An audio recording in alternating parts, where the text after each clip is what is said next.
Hi everyone. Today Kelly and I are both here and want to talk to you about the process of growth that we all go through in our faith as Christians. And we just want to be, I guess, real with you about what happens when we face disappointments. We can often think about when we share testimonies of the victories in our lives that is really a way of growing other people's faith, but what about the disappointments that we face? I know that when I've heard ministers share some of the struggles that they've gone through, you might think, oh, that's going to decrease my faith, but it actually did the opposite, because I saw that, okay, it's not just me that faces struggles. It's not just me that's shared some disappointments, but they have too. So if they worked through it, that means that I can work through it. I guess the last thing that we really want you to come away with when you face something and you feel like you failed in the faith is to think that, well, I guess God must not have that breakthrough for me.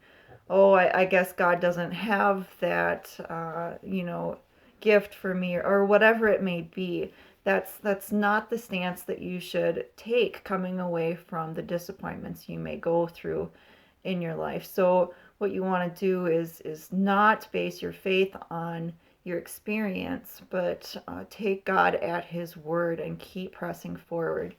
So what we want to talk about today is largely that there is a process of growth, and I don't want to give the impression that you should frame yourself up like I have to go through this big long process, and until I learn this, then God won't provide for me in this. That's not what we're going to try to portray here. So please don't take that away from it.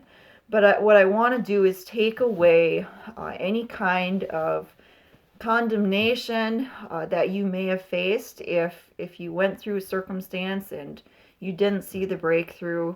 I don't want anyone to feel like they themselves are the failure and that God is disappointed with them, and on some of those mindsets that the enemy can come in and try to place on a person. So what I do want to say is there is a process of growth. So in Mark 4, there's the parable of the growing seed, and it describes what the kingdom of God is like. So when you scatter the seed on the ground night and day, whether he sleeps or gets up, the seed sprouts and it grows. So all by itself, it says the soil produces grain. And it says first the stalk, then the head, and then the full kernel in the head. So the kingdom of God itself within ourselves. So the kingdom is within us, and there can be a process of growth from the seed that the Lord places to its actualization, to its manifestation in our life. So there's first the stalk, and then more growth. There's the head, and then more growth. And we want to come to that fullness, as it says, the full kernel in the head. And Kelly and I talk about coming to the full stature of Christ. That's what our aim is. But to not be disappointed when we're not seeing that full stature of Christ lived out in our lives now, to not give up, to keep moving forward. Don't let disappointment stop you. So I just want to say that the disciples themselves had several years of building relationship, seeing who Jesus was, learning from him, learning to trust in him, building that intimacy with him. And it says in Luke 2:52 that Jesus himself grew. So if Jesus increased in wisdom and in stature, then I'd say that we can give ourselves enough grace to allow some growth process for us to grow in wisdom and in stature and in faith, and to not be so, we can be so black and white, so like, well, I didn't seem to have enough faith in this, so therefore that's not for me. God doesn't work like that. God just works through a building of intimacy, because faith works by love. So the greater we come to know him and know his love and have that intimate relationship, then we'll see that these things that were so hard for us in the past aren't so hard anymore. So today we would just want to talk to you, like I said, just be real with you about some disappointments we faced, what the enemies tried to do in our lives, and then how the Lord has shown us and led us out of it. First, I want to describe, kind of just give a way to look at things using the parable of the sower and the seed. In that parable, there is a 30 and a 60 and a 100-fold response, and it's all due to the soil, which is your heart. So I want to kind of give a picture so that we can have an understanding, which is important. If you don't have the right understanding, well, then it's just not going to, you will misunderstand things, and you'll misunderstand God, you'll misunderstand your situations and all that. So we'll say Adam and Eve, when they had messed up in the garden, the Lord said, okay, now you have to, when you toil with your hand, then you'll have to get the increase through that. You can work and toil in the ground, and then that'll produce an increase. So we'll say that's like a 30-fold response. Okay, so if I work at a job and I do my work, then I get a wage. So that would be like a 30-fold response. Okay, so a 60-fold response would be, I can use the spiritual principle of sowing and reaping, or tithing, or something like that, and then that will get me a greater return than the 30-fold. Okay, the 100-fold response would be, I'm living in heaven out of heaven's supply. This is the kingdom, right? This is you living in the kingdom, abiding in the kingdom, and there's no lack in the kingdom. There's no seasons in the kingdom. It's just, it's living from heaven out of heaven's supply, which is a place of rest. And this is what we want. The 30 and the 60 have works to do with it, to do with us. We have still a part to play within that, but the 100-fold is going to be a complete place of rest. It's all God. It's living from heaven out of heaven's supply. So that's the 100-fold response, and that's where we want to be. This is where God wants us to be, and fathers us into this.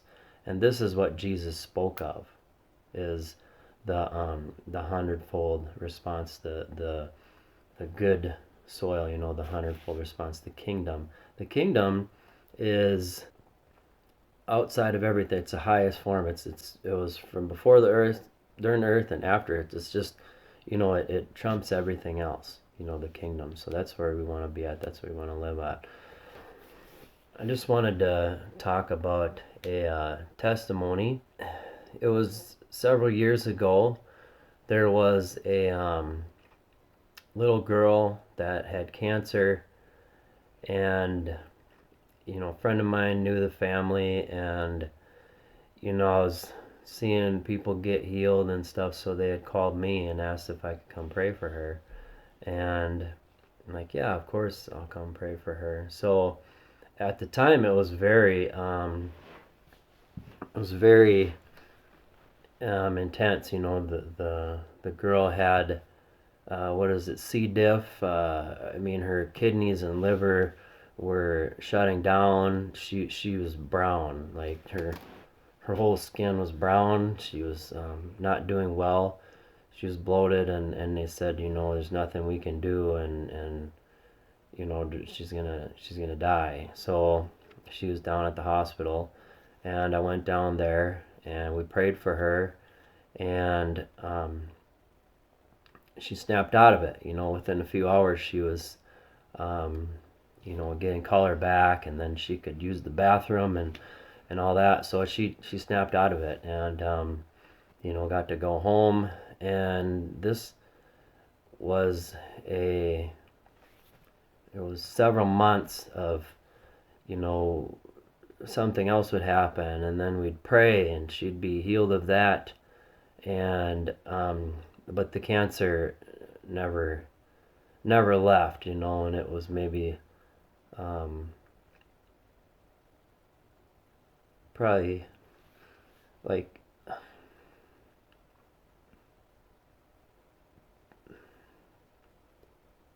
maybe 3 months, and then she died.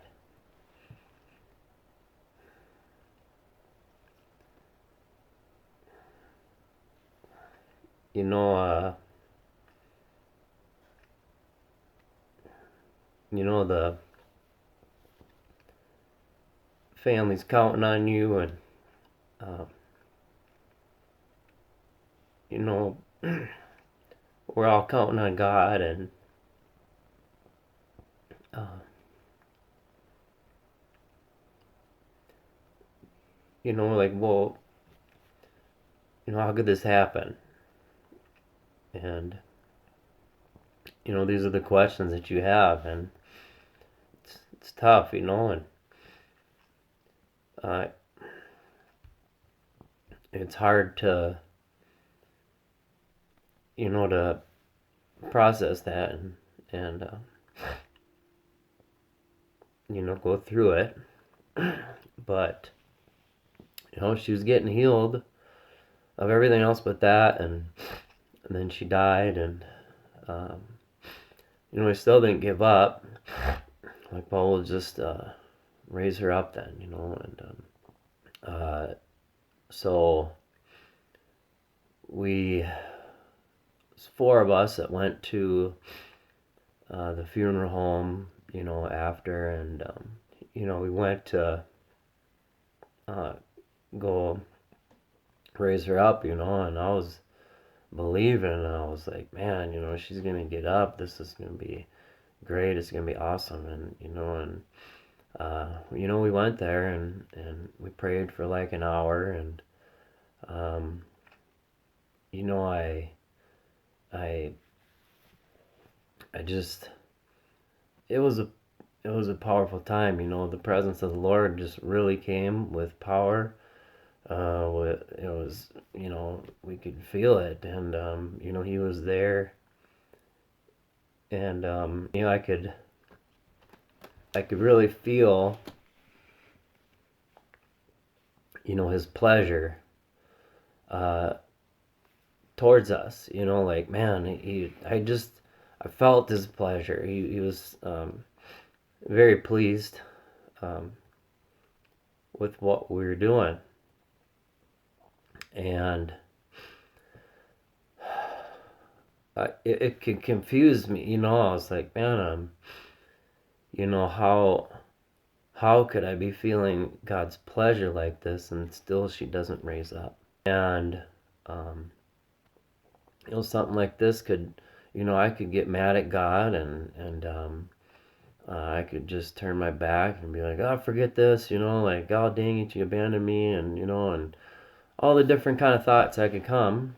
And you know, it's not like I didn't say, man, what happened?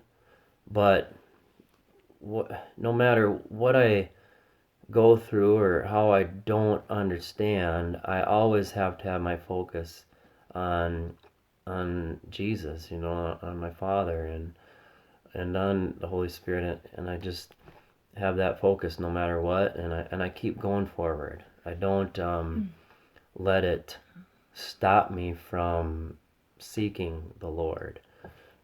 I don't let it stop me from continuing to go forward, because otherwise I won't get my questions answered, you know. And he always answers my questions. He always gives me the answer to the questions that I have. It's not in the time frame that I want it usually. Usually takes a while. But you know, I got the answer on why, you know, these things. At the time, I was within a 60-fold, I would say a 60-fold place. I was going forth in my authority and as a son of God is what, they say, and what, I was believing. And that's, within that, you can get certain things done, but you can't, it's not the hundredfold response, and that's what God has been showing me. And that's just here recently, that God has revealed these things, giving me an understanding of these things. So in the hundredfold, you can't fake that. You have to be in it, and you have to have the right heart, and you have to have the right focus, and then that's what you'll get. It's totally different than the 30 or 60. The 30 or 60, there's still a part of you, there's still an aspect of you. It's not a place of rest. The hundredfold is a complete place of rest, and it's not faith in Christ, it's the faith of Christ. It's me knowing my union, my oneness with the Lord. And from there is when we really see things happen, and it's consistent, it's not sporadic. So he can't, in that type of situation, even though, I'm stepping forth, I'm doing this, what he has revealed to me recently is that he can't just do something like that because that would tell me it was okay for me to stay there. So if he would have raised her from the dead, or if he would have been doing all this stuff when I wasn't in this position in place of a hundredfold, then I would misunderstand, and that would be not good for me. So it would be telling me, yes, it's okay for me to stay here, it's okay for me to be here. The other thing that he revealed to me is the reason why I was feeling such pleasure from him as we prayed for her was because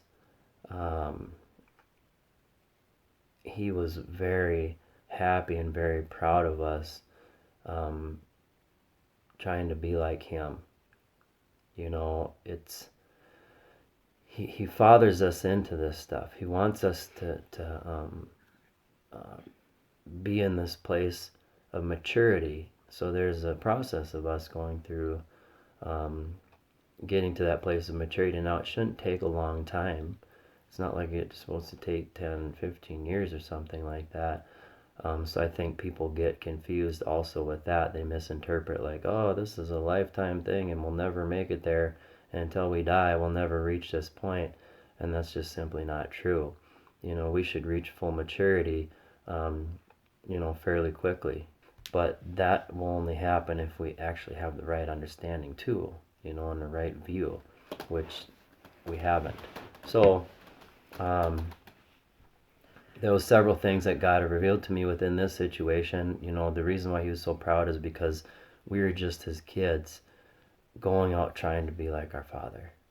Yeah, we're not at that place yet at the hundredfold, but he's very happy and very proud with us going forth and doing that, just acting like our Father, trying to be like him.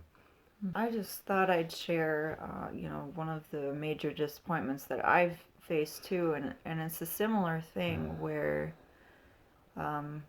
even though I didn't have the outcome that that I obviously was believing for, I still felt, as Kelly said, that the Lord's pleasure over me, just for the sake of stepping out and like just how Peter stepped out on the water, and for a while he was walking on the water, and he ended up sinking, but that doesn't mean the Lord was disappointed in him. Peter stepped out, and so I just want to share with you, and I'm going to begin with a victory because I think it'll just set some context. But when I was in my early 20s, and the Lord gave me a dream before each of my children, before I learned that I was pregnant with them. And so with my first daughter, Christina, I had a dream that I was holding a little baby girl. And soon after, discovered that I was pregnant.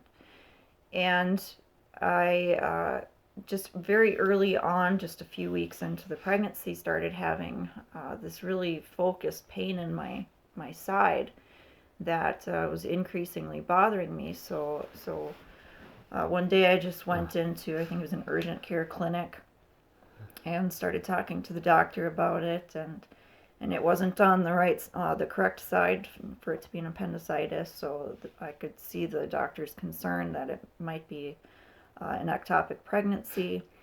And so he was wanting to call to get me an emergency scheduled for an ultrasound to see what was going on. So I knew enough that in that state, there's either a miracle or you lose your child, because they can't do anything medically about that. So I held on to that dream, and I I told the doctor, no, just give me a few hours and I will call you back. I'm going to go home. I will call you back and see what happens in the pain.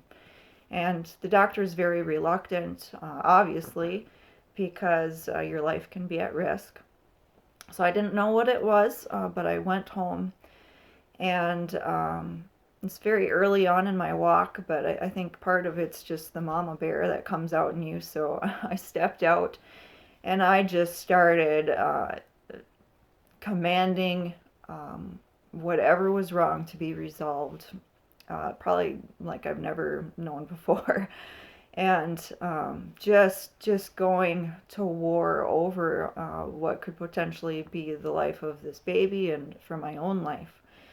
And it's about 20 minutes, and I'm thinking, okay, this is a now or never. Like, this needs to be a now kind of thing. And so I saw that miracle. I felt it. I felt that pain, like I felt a movement down my side, and then the pain left. But I'll never forget feeling that movement just so slightly. So so I had a healthy baby, and I don't know what it was, but I'm believing that that was a miracle. Whatever it was a miracle, and I felt it.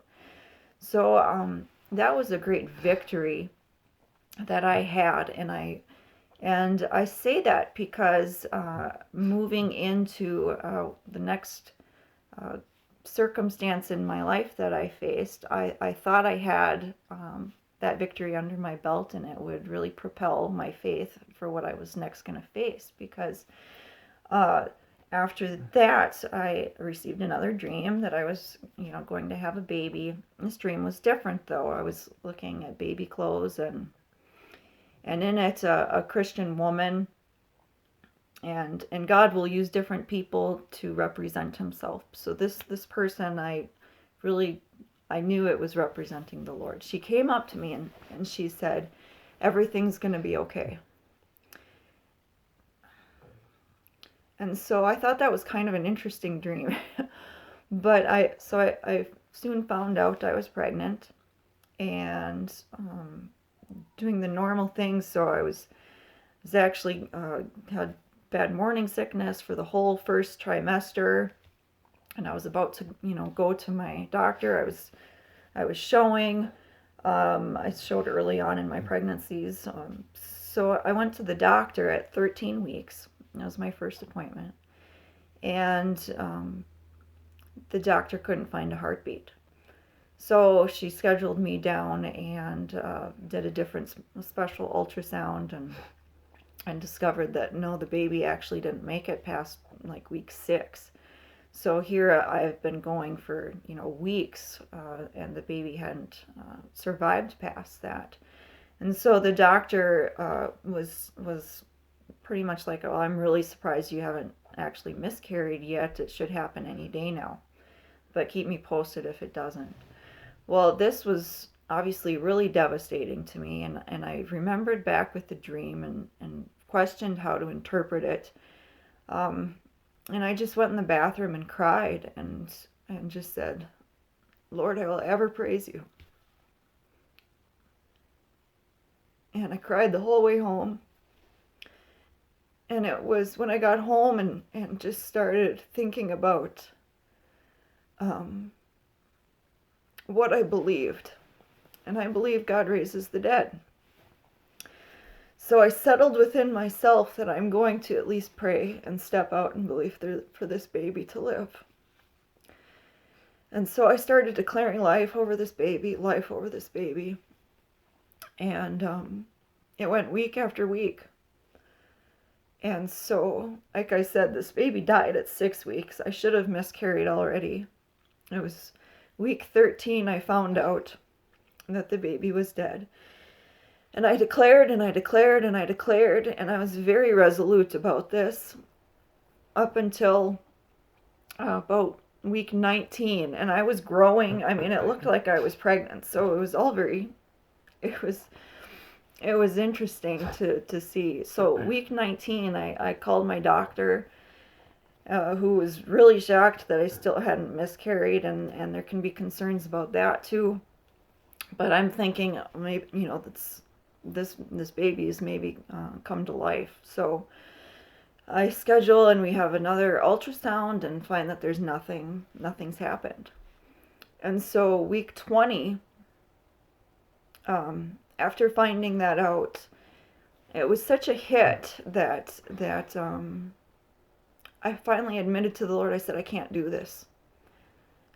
This is too hard for me right now. And I said, Lord, I give up. And within hours, I miscarried. So when I look back on that, I can see evidence of my faith, in that I was refusing death for all that time. And the moment I gave up, then it was over, and I had a miscarriage. So I don't believe it's coincidence. I saw the effect of faith, and I didn't see the fullness of it, but I realized. Now, when I say that, and I shared it with a friend, and the friend was very concerned for me, and he said, I don't want you to feel condemned for that, for giving up and saying, it's too much, Lord. And I said, I don't feel condemned. I said, actually, I feel quite the opposite. And just like Kelly said, I could feel the Lord's pleasure, that I even stepped out and could believe for that. Now, my faith wasn't at a point where I could see it to its fullness, but the point I want to make in this is that we are all in a process of growth. And God is proud of us, just like a father. As parents, we don't get upset with our children when they're learning balance and they're learning how to walk. If they fall, we're not like, I can't believe that you fell. Can't you get this right? No, you're proud of every time they're trying. What's disappointing as a parent is when you see your child not even care to step out and grow, if they're too scared to step out. And that's what the enemy wants to do, is make us feel like, well, we must not be worthy enough to see that breakthrough, so we'll just give up. Or, oh, I feel condemned because I didn't see that breakthrough in the past, so let's give up. So there's a process of us growing. It says in Hebrews 12:2 to fix our eyes on Jesus, the author and perfecter of our faith. Well, it wouldn't say that he's the perfecter of our faith if our faith didn't need perfecting. Right? So we might not have perfect faith now, but we're to set our eyes on Jesus and just trust him that he's going to perfect our faith as we look to him and look to him and look to him. And I want to say one of the traps that the enemy set for me after that, even though I could feel God's pleasure, um, with me stepping out, the enemy still managed to subtly put my faith in the wrong focus. That is that after seeing what happened in that miscarriage, where my faith was holding back death essentially, and then when I gave up, uh, the miscarriage swiftly happened. I took from that a wrong focus on my own faith. And it's a really subtle trap. But instead of faith in God, I began to look more at having faith in my own faith, which even seems biblical because Jesus talks about according to your faith, right? So let it be done according to your faith. But your faith is never supposed to be in your own faith. What that does is basically keeps you from growing, because if you face a situation and then immediately look to your own faith, then you can create obviously self-doubt, because suddenly you're the miracle worker basically. So you trap yourself in that level where you were at, instead of faith in your own faith. The Lord wants you to look at Him. So anytime you start looking at yourself, you know that there's something off there. You're not going to be able to grow. So He is the author and perfecter of our faith. So look to Him. And the real thing is that He's that loving Father who is urging you to grow, and he's not condemning you for your failures. And when you have those what you might call failures or disappointments, you don't categorize yourself in a place where, well, that just must not be for me. I'm not that's for those people there that see all those miracles. So part of the reason we want to share this is to say, no, keep pressing forward. It's just a process of growth. Look to Him. He is the author and perfecter of your faith. So another thing I wanted to address is, we were just recently talking to someone, one of our friends, and this person is a fairly new believer. So just starting to grow in his relationship with the Lord. And what happened with this gentleman was that he lost his job. And so we just got into a conversation about faith and what he should do moving forward, and whether he should start looking for another job, or whether he needs to hear specifically about where to apply, because some people might think that you have to hear about every situation specifically, otherwise you might be working in the flesh or something. And so we just got talking about this, and one thing I just had to Kelly and I encouraged was, don't feel condemned moving forward only within what you know. So if you don't know exactly where to apply, or this can apply to different situations too, then you just move within the measure that and that's what you're responsible for. And don't allow yourself to be condemned for doing any different. This is just a part of the growth. And I don't think we know of anybody who has never faced a situation where they didn't know exactly what to do. So you just need to trust that the Lord's going to come alongside of you. And in Romans 14, it talks about accepting the one whose faith is weak. I don't want you to take that as like, oh, you're saying my faith is weak, and that feels so insulting. No, that's not the point. Because in that verse it talks about how they might be in that situation at that point, but God has accepted them. And who are you to judge someone else's servant? It says to their own master they stand or fall. And here's the key thing after that it says, and they will stand, for the Lord is able to make them stand. So even if you are not in a position right now where if you were to compare yourself, which I don't recommend comparing yourself to other people, but if you were caught in that place of comparing yourself to where another person is, and oh, I'm not there, just stop that. So you need to know that the Lord is able to make you stand, and just keep pressing forward. Don't feel condemned. Don't feel like it's not for you, but keep pressing forward.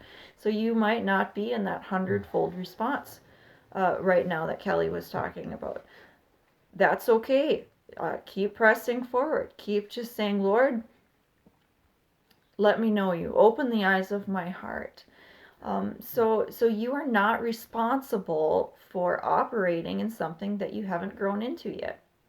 You are responsible for the process of growing into it and being accountable for what's been given to you right now and what you know.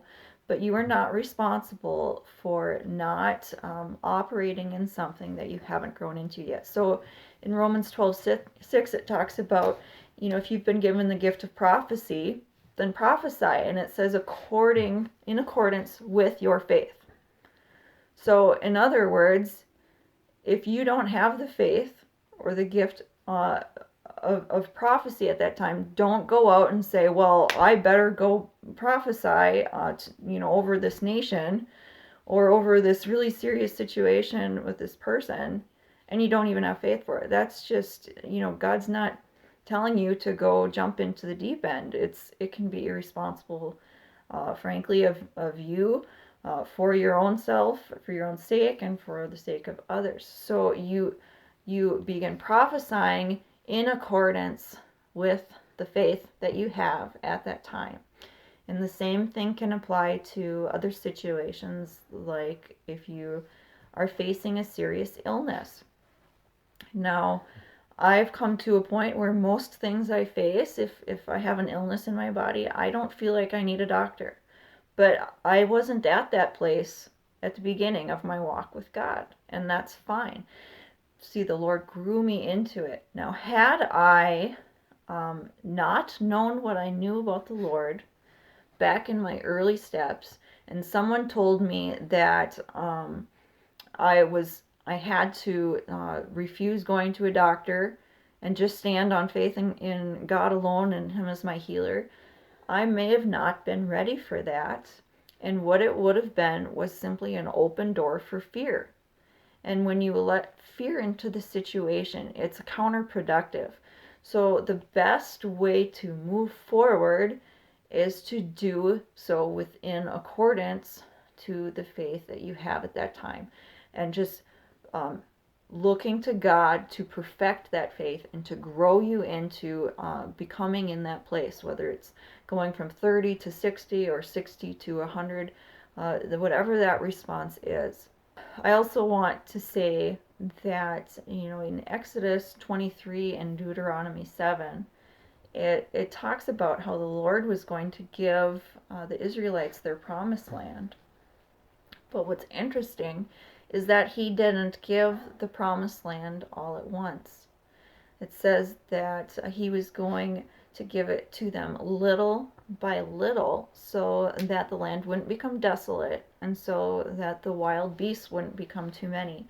Now, I've always thought that was interesting because, if God can drive out all these nations, then why couldn't He drive out the wild beasts? Why, if they can do all these amazing miracles of, walls falling down and just all the things and conquer these nations, then why are they having to worry about wild beasts and the land becoming desolate? But what I see there is still a process, and that can happen in our own lives. That if we force ourselves into I'd say deeper waters than we actually, if we're true to ourselves, feel ready for. And the motivation for doing so is wrong, such as your motivation is condemnation instead of really wanting to step out and grow in the Lord. If you're motivated to do something out of condemnation, then it's going to be counterproductive. And it's kind of like the vulnerability is there for those wild beasts, symbolically in your life, to come and to attack you. So you don't want to go into a circumstance just because of a condemnation, thinking you have to do it a certain way, because otherwise the Lord won't be pleased with you. You just need to look to Him and proceed as you feel your Father is leading you to at that time. That's what you are responsible for. I think the last thing I want to talk about is, I guess, what to do with disappointments and just have an understanding. Something that really helped me is I could have a word from the Lord, and like God has spoken business over me. I'm a businessman, and spoken this business stuff over me. So um, there's been several times where it was like, oh, this is gonna happen, and then things start getting set up, and then bam, it all falls apart. And I didn't know how to understand that, or how to how could this be? God spoke this, and then here it's right here, and then it all falls apart. And now this has happened several times in my life to do with business. And uh, the answer that I had gotten, because I was asking the Lord, I said, how do I understand this? How do I reconcile this? Because it looks like to me, you're speaking this over me, and then it just doesn't come about. And I knew it wasn't the devil or anything like that. Um, and so I was praying, asking the Lord about it, and to kind of to get the understanding about it. And I come across a Facebook post that William Undi had put up, and in there he uses the um, story out of Judges chapters 19, 20, and 21, on how the man had the concubine, and um, he went to this city in Benjamin, and they killed her, and he cut her apart and sent her out to Israel and said, hey, this is what they did, what are we going to do about this? So all Israel gathers together against Benjamin, and they seek the Lord. And they said, Lord, how, what are we supposed to do? And the Lord says, go up against them and fight. So they gather together, they go up against Benjamin, and they lost. And they lost a lot. Like it said, 22,000 men were killed that day. Mm-hmm. But they didn't get offended, they didn't get mad at the Lord. They drew into the Lord, and they said, Lord, what do you want us to do? And he said, go up and fight again. So they went up and fought again, and they lost again. It's like 18,000 people that day. So again, they went before the Lord. They didn't get mad. They didn't get offended. They just said, Lord, they sought him. They came to him, and they said, what should we do? And he says, go up again, and I will give them into your hands. And that was when they had victory. So here they had a word from the Lord to go, and then all of a sudden, bam, they lost. And that happened several times. So it was like, oh man, that totally gave me the answer that I was looking for, that I was asking God for, on how he could give me a word, and speak something over me and have it not happen, even to the point of it doing it, me being obedient to step forth and do it, and then it's not coming to pass. So whether you're in a situation, it could be a medical issue or something like that, and you've went forth, you've done this, you've done what the Lord has said, or he's spoken this over your life, and then this medical issue or something is blocking it from happening or stopping it from happening. Don't lose faith. Don't lose faith. Just know that God has got it under control, and just don't get mad at him. This is the the key point of this is to not get. And the thing is, it's not like I haven't been mad at God, but I still seek Him, and I let Him know that I'm mad, and I confess it to Him, and I let it all out, which can be very um, intense at times, and including lots of cuss words and stuff, even, but I'm just letting it out to God. I'm confessing to Him and letting Him know, like, this is how I feel about you and about this situation right now. So Yeah. please help me to overcome. And He does. That's the whole point of this, is He will let you know as long as you seek Him for it. As long as you just let Him let you know. And man, it's taken me years at time to get the answer and to get the understanding that I needed. So um, it's I just, just want to, can I yeah. say, I just want to really touch on that point too. You could say, "Oh my goodness, you actually let out your anger towards God." Well, we're not recommending cussing at the Lord, but let's be real here for a moment. I know with myself, I went for a while just feeling like I should stuff any kind of anger because my head wanted so badly to be acknowledging the goodness of God and stuff, but my heart but I was so hurt and disappointed, and I just wasn't at that place where I knew God's goodness yet, so that resulted in anger. And so the more I stuffed it, it's not like it went away. Mm-hmm. When you stuff it, it doesn't go away, and it's not like God doesn't see that it's there. So you have to, like Kelly had a friend who discussed being really angry with the Lord one time. And the Lord told her, "You can be angry at me. Just don't be angry at me and don't talk to me anymore. So be angry at me, but keep talking to me." So the Lord is never wanting you to turn your face away from Him in anger, but He obviously knows all of our weaknesses. We don't have a high priest that doesn't understand us, as it says. Um, so so don't I call it spiritual constipation. We joke about it, that we stuff and we don't want to admit when we're angry about a situation. So you need to talk to the Lord about it. Otherwise, you can't move on from it. Just wanted to share that. I let it all out.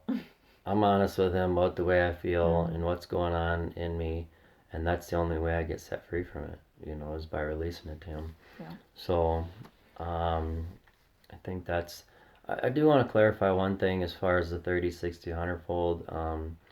100-fold is a place of rest. In Hebrews it says, strive to enter this rest. Um, it's when you're there, you're in a place of rest, and your whole focus is different. It's absolutely different. It's different than the 30 and the 60. 30 and the 60 is you trying to get to God through doing things and through works and stuff, and working still an aspect of you doing it. And the 100-fold is a complete place of rest. It's a understanding your union and your oneness with God, and it's in a completely different place. That's kingdom. That's when you're in the kingdom. You're living in the kingdom, and the kingdom's flowing from you. So just wanted to make that um, distinction. So that's why, like, in the instance of praying for healing and stuff, and if you're not seeing it, there's an aspect of that where He can't let you go past this one point because you'd think that that was okay then. In the 100-fold, you have to be completely authentic. There's no faking it. And the point of that, you could be like, well, that seems so unfair. Why won't God? And sometimes God just moves sovereignly. But what that says is that God cares more about uh, intimacy with us to the fullest rather than our outcomes in each of these circumstances. Yeah. So this is his love for you, not based on our victories or failures. He's wanting intimacy. He's wanting our full attention on him. And it's like I said, I fell into the trap for a time where I started having faith in my own faith. Uh, and he's wanting me to just look to him, not look to myself and my own spiritual abilities or anything like that, but just look to him and trust in him. Yeah. I'll just give a quick testimony about getting the right view and the right understanding about it. I had shoulder pain for months and months, and then the Lord started revealing to me this thing about rest and being in this place. And I heard about it. I heard it, and I said, yes, I need this, and I want this rest, and there's nothing I can do to get into it. I said, God, just bring me into this. And it was, several months later of just meditating on Him and letting Him show me, things. And um, my friend had told me about, hey, I had this pain, and he's like, I just said, Father, man, I'm ready to be healed now. And it spoke to me, and I said, you know what? Yeah, me too. So I said, Father, I'm ready to be healed now also. And my shoulder pain left, and I've been dealing with that for months. I've been praying over it and telling it to go, and, but within that place of rest is when it actually happened. And you just got to experience it. It's hard to explain. But so if you're dealing with any kind of situation, whether it's physical pain or anything, rest is the key. Especially if it's something you've been dealing with for a long time. Just want to encourage you, again, you're not alone in facing disappointments, but keep moving forward. It's not an indicator that God doesn't want that breakthrough for you. Mm-hmm. It's not an indicator that God must be unhappy with you. It's not for you to feel condemned. It's for you to just keep on moving forward and understand that if Jesus can grow, we can grow. So keep growing and trusting that the Lord will father you into this.